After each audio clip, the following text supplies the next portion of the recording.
Eu convido você já a abrir a Escritura no Evangelho segundo João, capítulo de número 10, versos de 22 a 30. Evangelho segundo João, capítulo de número 10, versos de 22 a 30. Antes da leitura do texto bíblico, nós seremos instruídos e vamos suplicar a Deus o seu favor sobre nós. A pergunta 159 do nosso Catecismo Maior é a seguinte: como deve ser pregada a palavra de Deus por aqueles que para isso são chamados? Aqueles que são chamados a trabalhar no ministério da palavra devem pregar a sã doutrina diligentemente, em tempo e fora do tempo, claramente, não em palavras persuasivas de humana sabedoria, mas em demonstração do Espírito e de poder, fielmente, tornando conhecido todo o conselho de Deus, sabiamente, adaptando-se às necessidades e às capacidades dos ouvintes, zelosamente, com amor fervoroso para com Deus e para com as almas de seu povo, sinceramente, tendo por alvo a glória de Deus e procurando converter, edificar e salvar as almas. Diante de tanta responsabilidade, necessário se faz que todos nós busquemos humildemente a face de Deus e venhamos a suplicar a sua misericórdia. Eu convido você a orar mais uma vez nesse instante. Deus de toda a glória, os teus filhos aqui nesta noite se encontram em resposta ao teu chamado. Senhor, nós estamos plenamente conscientes das nossas muitas necessidades, e dentre elas, a iluminação do teu Espírito, para que a tua palavra possa fazer sentido no nosso viver, para que ela possa ser acolhida e amada pelo nosso coração, para que ela possa ser praticada na nossa vida cotidiana, em todas as coisas que estivermos a executar, sempre conscientes de que a tua palavra tem diretriz certa e segura para o nosso viver. Ó Deus, sê propício a nós nesta noite.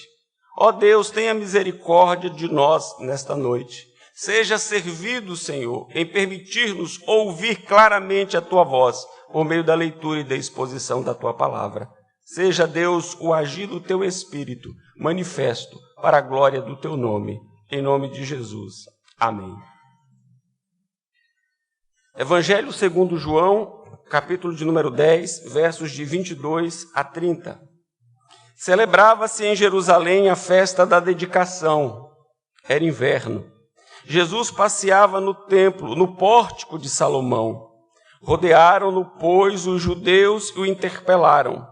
Até quando nos deixarás a mente em suspenso? Se tu és o Cristo, dize-o francamente. Respondeu-lhes Jesus: já vos disse e não credes. As obras que eu faço em nome de meu Pai testificam a meu respeito. Mas vós não credes, porque não sois das minhas ovelhas. As minhas ovelhas ouvem a minha voz, eu as conheço e elas me seguem.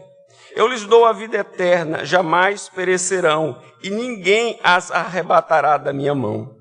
Aquilo que meu Pai me deu é maior do que tudo, e da mão do Pai ninguém pode arrebatar.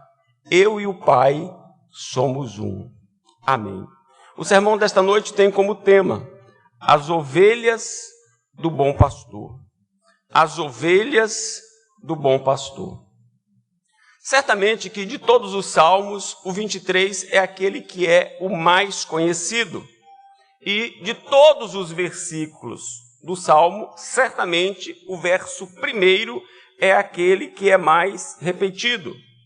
Ele é repetido por todas as classes, por todas as categorias de pessoas.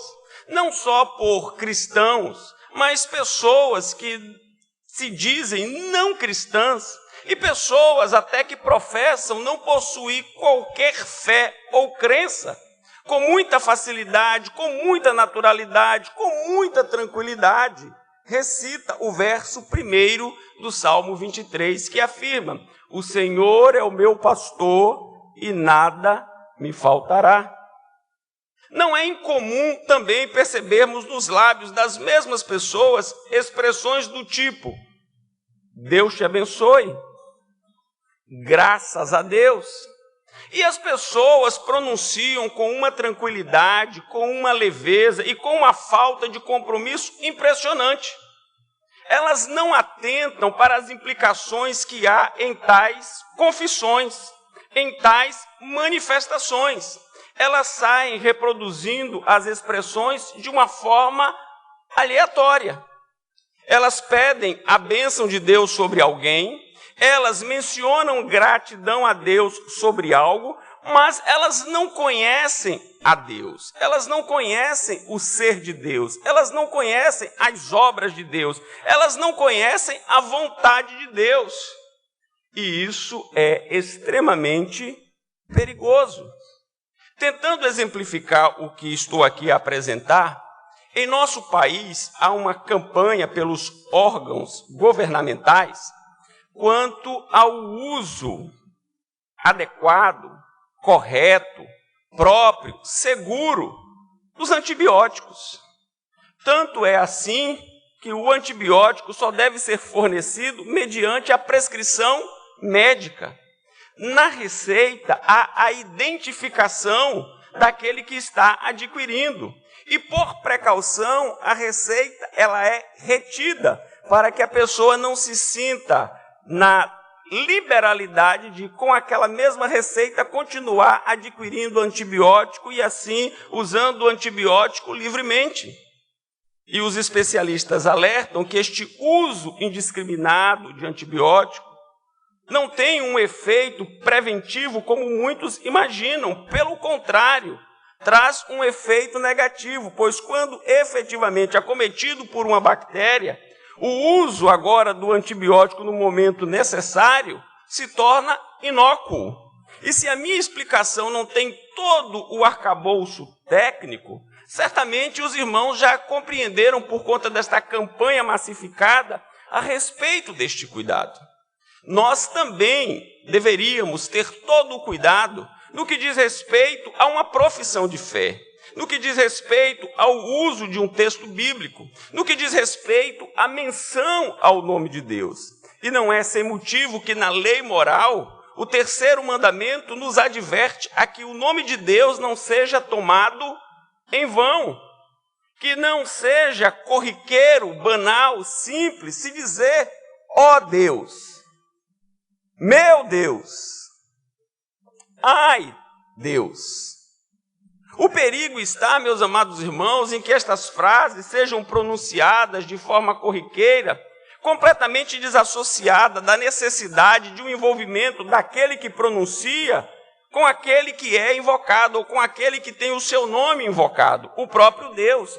Por isso, o terceiro mandamento diz que o nome de Deus não deve ser tomado em vão. Ou seja, não se deve fazer uma profissão de fé, não se deve haver uma pronúncia a respeito da lei de Deus, da sua vontade, sem que a nossa vida esteja conectada com o próprio Deus. Sabe por quê? Porque isso traz à consciência uma falsa segurança. Isso traz ao coração um relacionamento pífio, que não deve ser aquele efetivamente executado.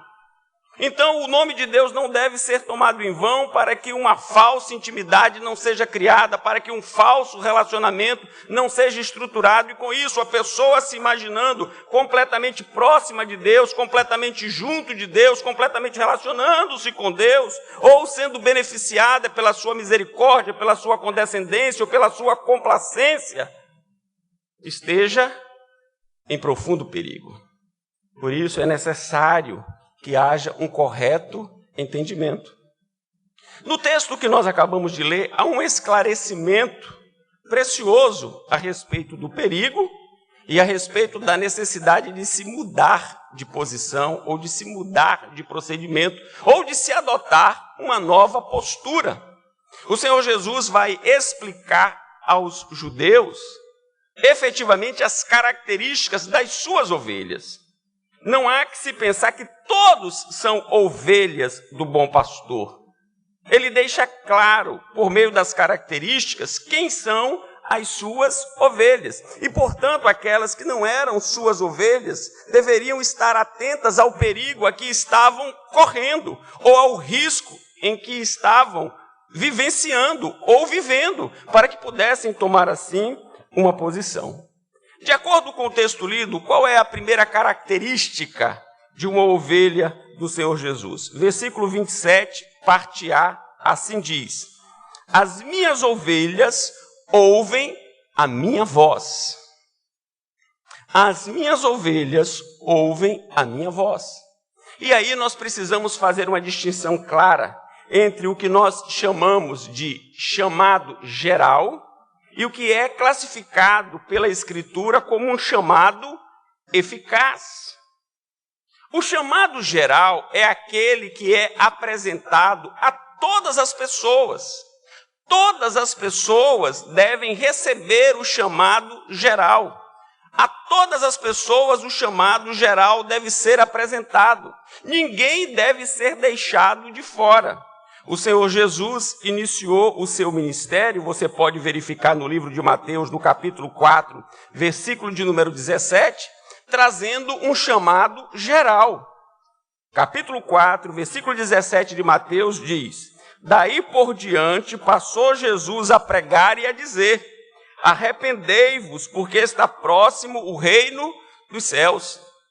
Seus ouvintes indistintamente estavam sendo conclamados ao arrependimento.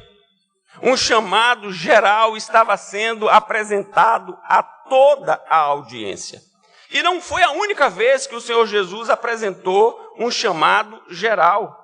Nós conhecemos e creio que de todos seja o mais conhecido, o que está também registrado no Evangelho de Mateus, no capítulo 11, versos 28 a 30, que diz: vinde a mim, todos os que estáis cansados e sobrecarregados, e eu vos aliviarei. Tomai sobre vós o meu jugo e aprendei de mim, porque sou manso e humilde de coração, e achareis descanso para a vossa alma, porque o meu jugo é suave e o meu fardo é leve. Eis aqui um chamado geral que é clássico e conhecido de tantos e usado por tantos. Ainda no Evangelho de João, o Senhor vai nos apresentar mais uma vez um chamado geral. Capítulo 7, versículo de número 37. Também num grande dia, num dia de festa, num dia em que multidões estavam ali para ouvir. No último dia, o grande dia da festa, levantou-se Jesus e exclamou: se alguém tem sede, venha a mim e beba. Eis mais um chamado geral. Porém, meus irmãos, o que é que acontece com o chamado geral? Ele nem sempre é aceito, ele nem sempre é acolhido, ele nem sempre é recebido. E nós somos testemunhas na nossa vida, na nossa caminhada cristã, de quantas vezes temos apresentado o chamado geral a tantas pessoas e as pessoas ouvem, porém elas não absorvem. O sentido da audição está perfeito, mas o coração continua insensível e a mente continua embotada.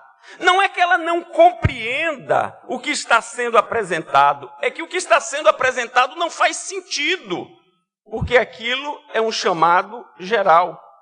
O apóstolo Paulo, pregando em Atenas, e está registrado em Atos, no capítulo de número 17, a partir do verso de número 30, apresenta um chamado geral. E nós vamos ver a reação de dois grupos ao chamado geral. Olha o que diz: ora, não levou Deus em conta os tempos da ignorância, agora, porém, notifica aos homens que todos, em toda parte, se arrependam. Porquanto estabeleceu um dia em que há de julgar o mundo com justiça, por meio de um varão que destinou e acreditou diante de todos, ressuscitando-o dentre os mortos. O apóstolo Paulo estava anunciando solenemente que o próprio Deus convocava os homens ao arrependimento, que o próprio Deus estabeleceu um dia para exercer o seu juízo. que este dia seria um dia tão certo e seguro como a ressurreição do seu Filho, Jesus Cristo.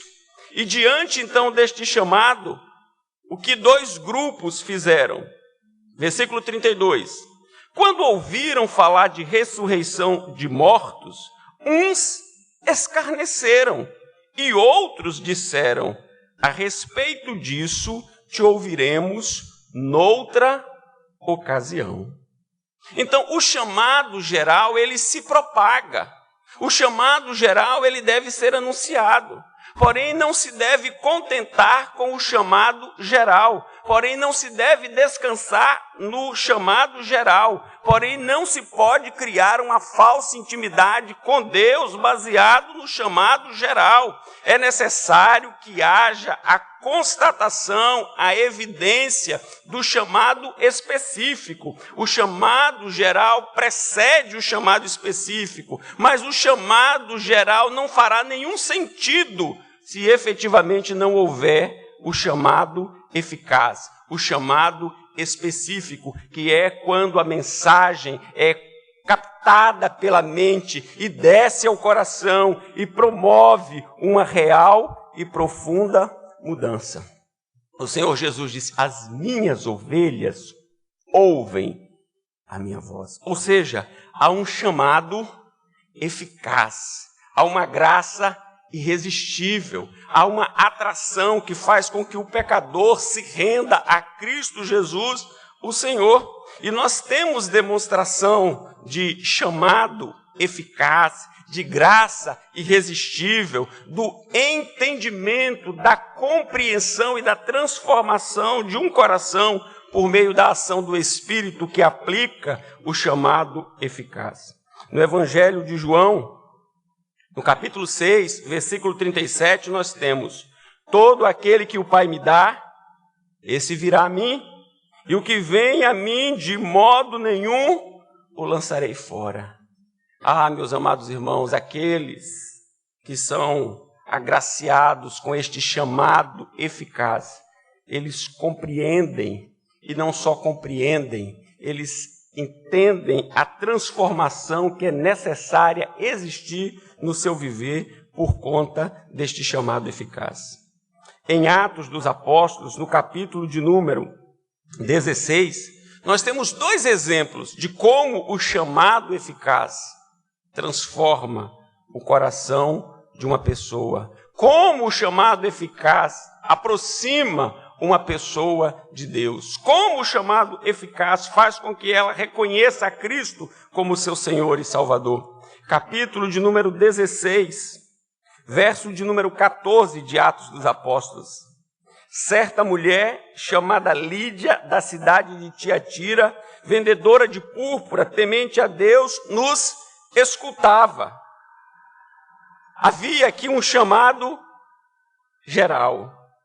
Agora o texto prossegue: o Senhor lhe abriu o coração para atender às coisas que Paulo dizia. Agora há um chamado eficaz.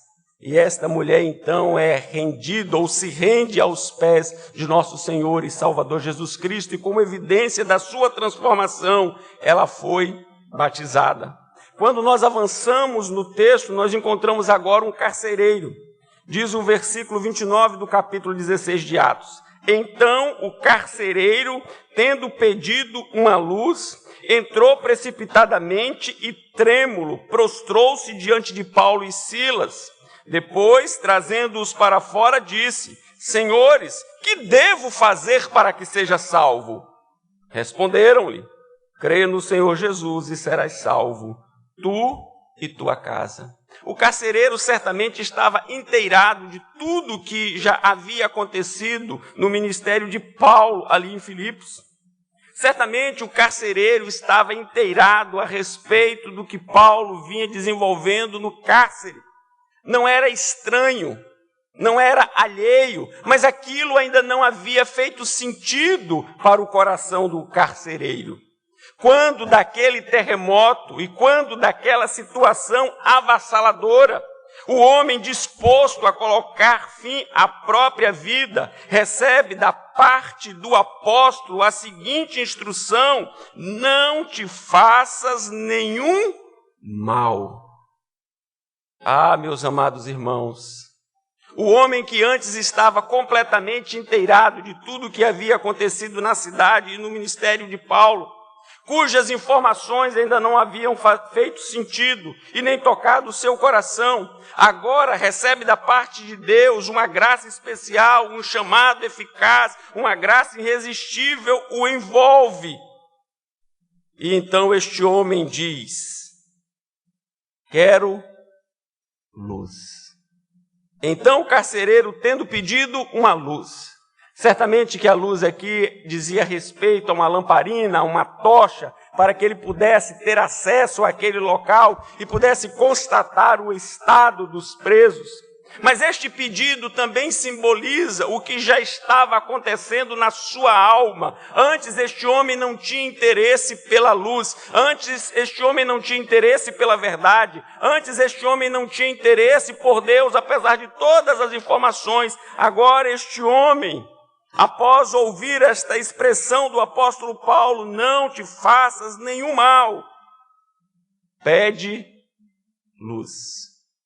Isso é graça eficaz. Isso é chamado eficaz. Isso é graça irresistível. As minhas ovelhas, elas ouvem a minha voz. Esse é o primeiro sinal distintivo de quem efetivamente pertence ao Senhor Jesus. Percebam os irmãos que no texto que lemos, a partir do versículo 4, há uma situação que deve chamar a nossa atenção. Rodearam-no, pois, os judeus e o interpelaram.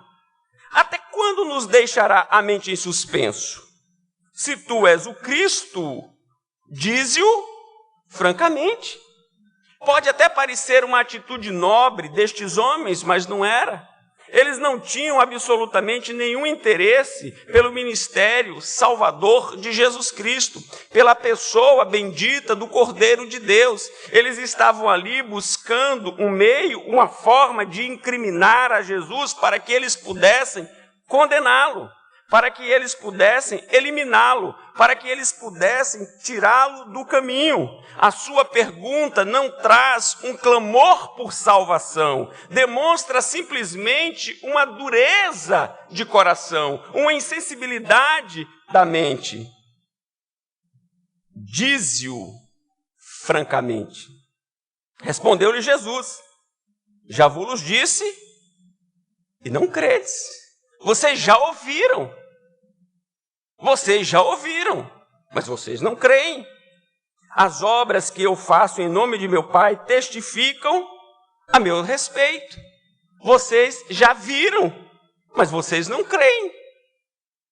Vocês já contemplaram, mas não faz sentido. Vocês ouvem, não entendem. Vocês veem, não compreendem. Vocês continuam do mesmo jeito.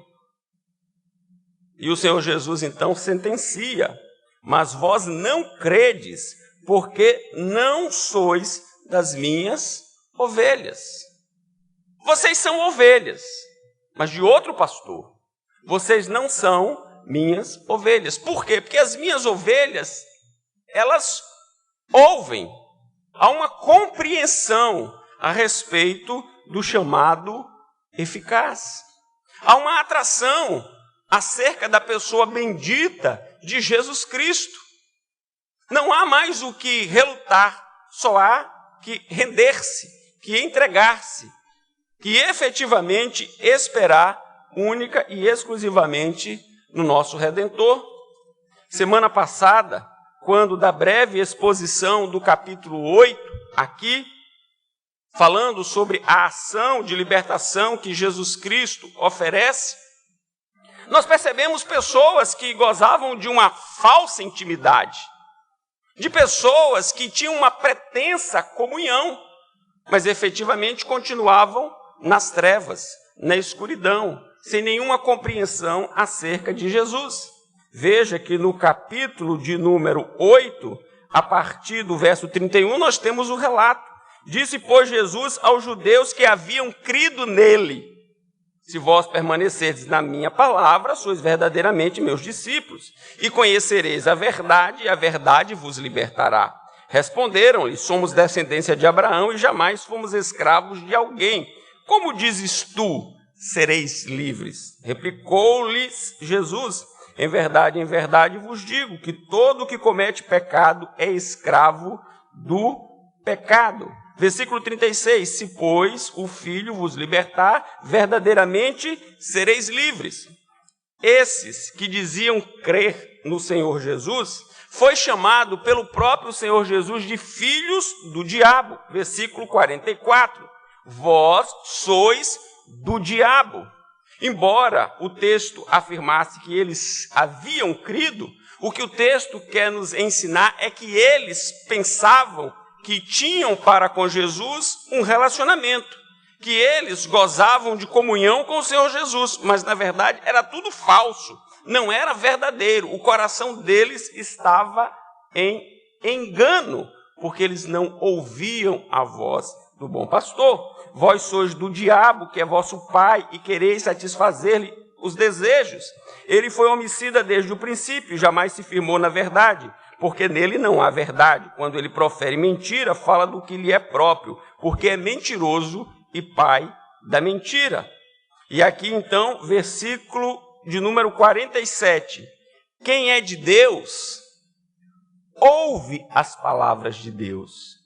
Por isso não me dais ouvidos, porque não sois de Deus. Simples assim. Simples assim. Qual é a primeira característica de uma ovelha do bom pastor? Ela ouve a voz do bom pastor. Ela conhece a voz do bom pastor. E o Senhor Jesus deixou isso claro em João, capítulo de número 10. Para este o porteiro abre, versículo de número 3. As ovelhas ouvem a sua voz. Ele chama pelo nome as suas próprias ovelhas e as conduz para fora. Depois de fazer sair todas as ovelhas que lhe pertencem, vai adiante delas, e elas o seguem, porque lhe reconhecem a voz. A primeira característica de uma ovelha do Senhor Jesus Cristo é que a ovelha ouve a voz do Supremo Pastor. Segunda característica, a ovelha segue a instrução do pastor. Veja o versículo 27b do texto que estamos usando como base, João, capítulo de número 10. 27b, diz o texto: e elas me seguem.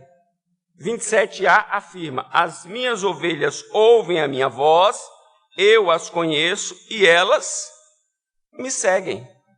As ovelhas do Senhor, elas não só ouvem a voz, elas seguem o bom pastor. Elas acatam a sua instrução. E é muito importante, meus amados irmãos, que nós possamos refletir se efetivamente estamos agindo como ovelhas do bom pastor. Se efetivamente estamos seguindo a sua instrução. Se efetivamente estamos seguindo os seus passos. Quais são as características daquele que segue os passos do Senhor Jesus? Quais as características de uma ovelha que está seguindo o seu bom pastor, que é Cristo? Primeira característica é que ela demonstra dependência do pastor. E o salmo que eu citei na introdução, o Salmo 23, mostra isso de uma forma muito clara. O Senhor é o meu pastor, nada me faltará. Ele me faz repousar em pastos verdejantes. Leva-me para junto das águas de descanso. Refrigera-me a alma. Guia-me pelas veredas da justiça, por amor do seu nome. Há uma dependência da ovelha em relação ao cuidado do Supremo Pastor. Há alguns animais que eles empreendem a caçada, como, por exemplo, uma leoa. As leoas, elas se organizam e elas saem para caçar e caçam com habilidade. Uma ovelha não. Uma ovelha, ela é sempre dependente do cuidado do seu pastor.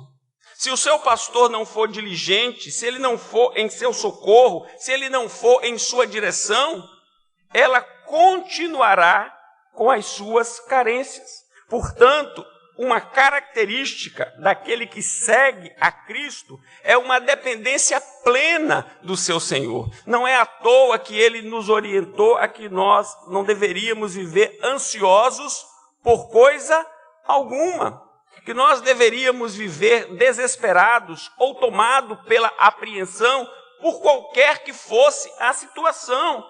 Pelo contrário, nós deveríamos sempre depender do seu cuidado paternal. Percebam que o texto do Salmo 23 mostra-nos que todas as ações são empreendidas pelo pastor para o bem da ovelha. Todo o cuidado é realizado pelo pastor para o êxito da ovelha. Então, o texto nos diz que ele me faz repousar em pastos verdejantes. Ele leva-me para junto das águas de descanso. Ele refrigera-me a alma. Ele guia-me pelas veredas da justiça. E tudo isso por amor do seu nome, por conta do seu caráter, por quem efetivamente ele é. Se você é uma ovelha do bom pastor, usufrua da dependência de Cristo Jesus. Deleite-se em depender dele, em esperar por ele, em aguardar nele. Não deixe que o seu coração seja tomado por qualquer tipo de ansiedade, de desespero, porque a verdade é que ele tem cuidado de nós. Mas não é só a dependência que caracteriza o seguirmos a Cristo. É também confiança. Confiança de que ele sabe para onde está nos conduzindo. Confiança de que ele nos protegerá durante todo o percurso da viagem. Não é à toa que o salmista assim se expressa. Ainda que eu ande pelo vale da sombra da morte, não temerei mal nenhum, porque tu estás comigo. O teu bordão e o teu cajado me consolam. Consolam poderia ser substituído aqui por acalmam. A ideia aqui não é só consolo, mas é também acalmar. É trazer quietude, é trazer tranquilidade. Portanto, a confiança que nós devemos depositar no Supremo Pastor deve trazer ao nosso coração a certeza de que, ainda que estejamos a atravessar um vale marcado pela sombra e pela morte, nós não precisamos temer, porque a sua presença é real, a sua presença é constante, a sua presença nos conduz ao triunfo. Dependência, confiança, satisfação. É o que nos diz o verso de número 5 do Salmo 23.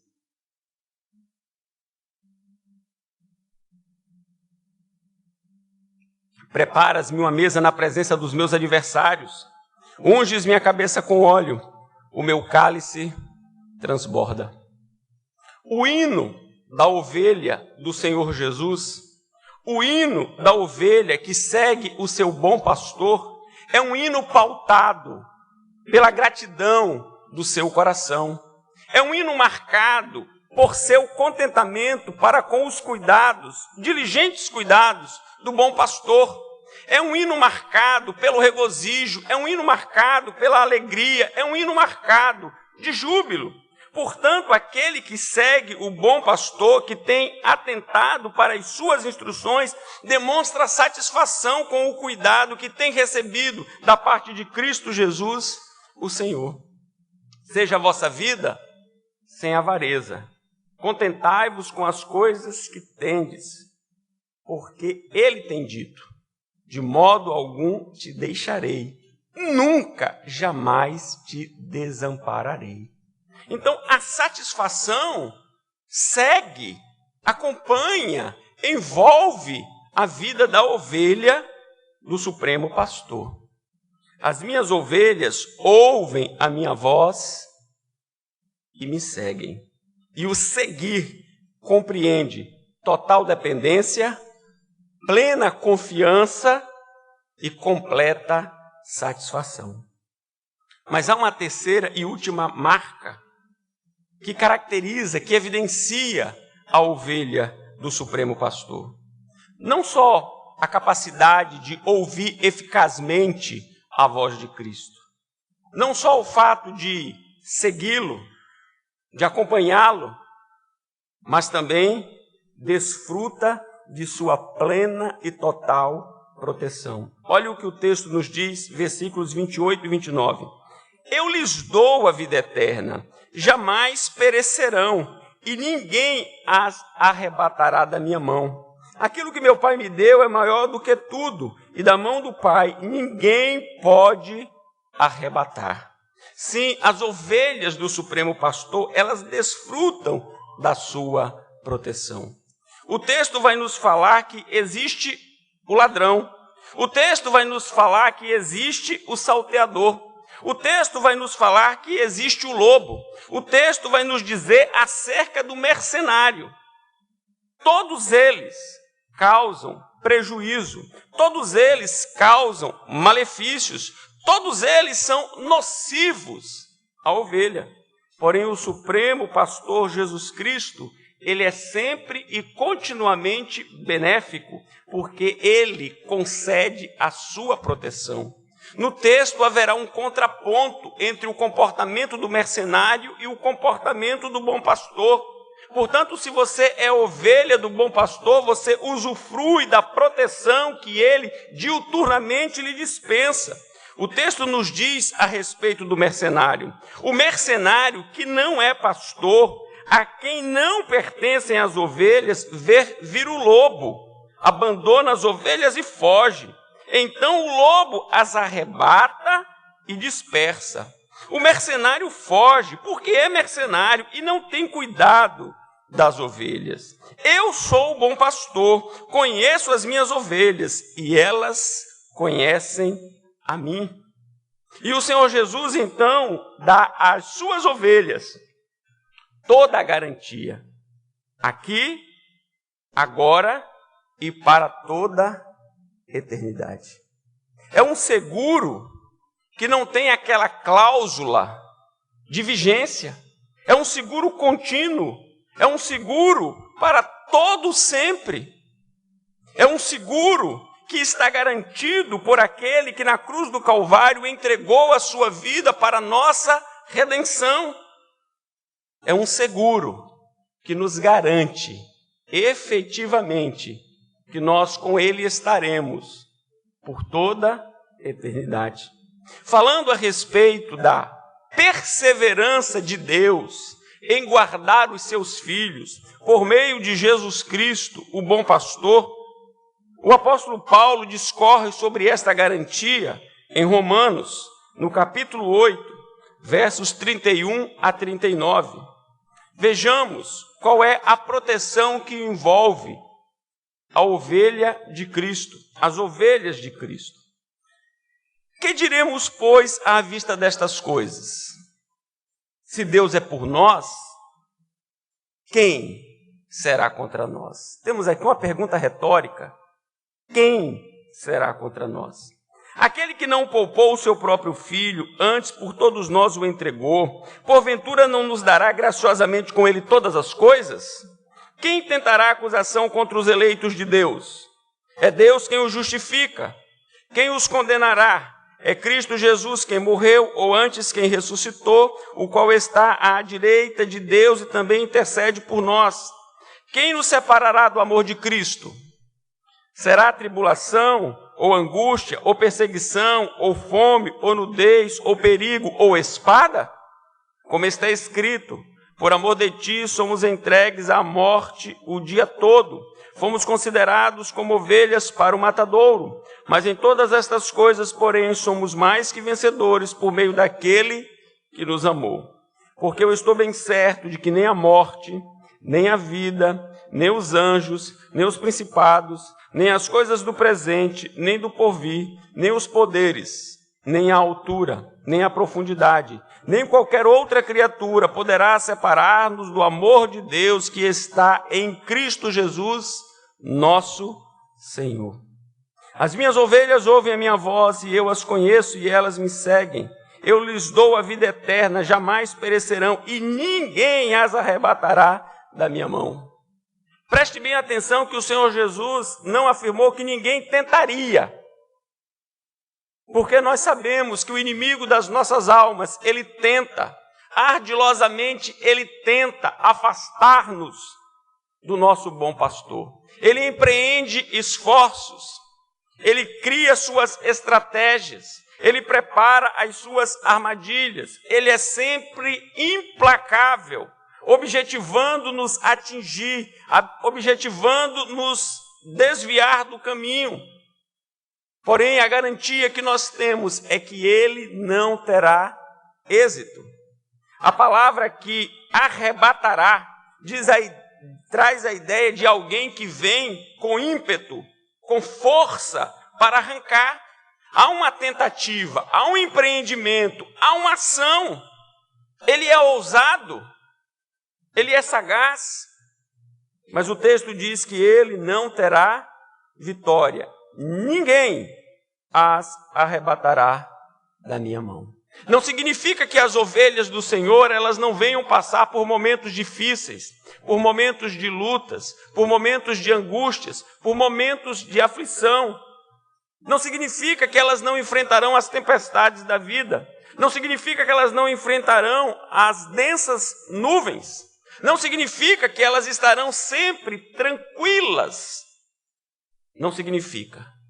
O que significa é que, apesar de tudo desmoronando ao redor, ele continua fiel.